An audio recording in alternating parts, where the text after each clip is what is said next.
వాన 2 అక్షరాల మాట. పుడమి తల్లి పులకరిస్తుంది చూడండి ఒకసారి. ఏరులై పారుతుంది చూడండి. ఈ వానకు కులం లేదు, మతం లేదు. ఎంత పెద్ద దేశాన్ని పాలించే ప్రధాని ఇంటిపైనైనా కురుస్తుంది, సీఎం ఇంటిపైనైనా కురుస్తుంది.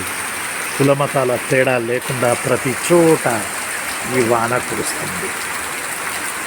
ఈ వాన నీళ్లను ఉపయోగించుకున్న మనం మాత్రం స్వార్థంతో కొట్టుకులాడుతూ ఉన్నాం.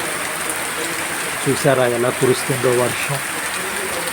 ఇంకా విచిత్రం ఏంటంటే ఈ వర్షం వాగులుగా పొంగి నదుల్లోకి వెళ్ళి తర్వాత మళ్ళీ వాయుగుండాలు పడి మళ్ళీ వర్షం కురుస్తుంది.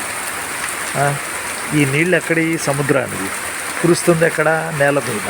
సముద్రపు నీళ్ళేంటి? ఉప్పు. ఈ నీళ్ళేంటి? స్వీటు. మరి పైన ఏం జరిగింది? ఏదో దేవుడు మన కొరకు సృష్టించాడు. ఈ వానను చూసినప్పుడు, దేవాలయాలను చూసినప్పుడు నాకు మంచితనం ఇంకా బతికే ఉంది అనిపిస్తుంది. నేను మీ అన్న హిస్టరీ రఫీ సార్.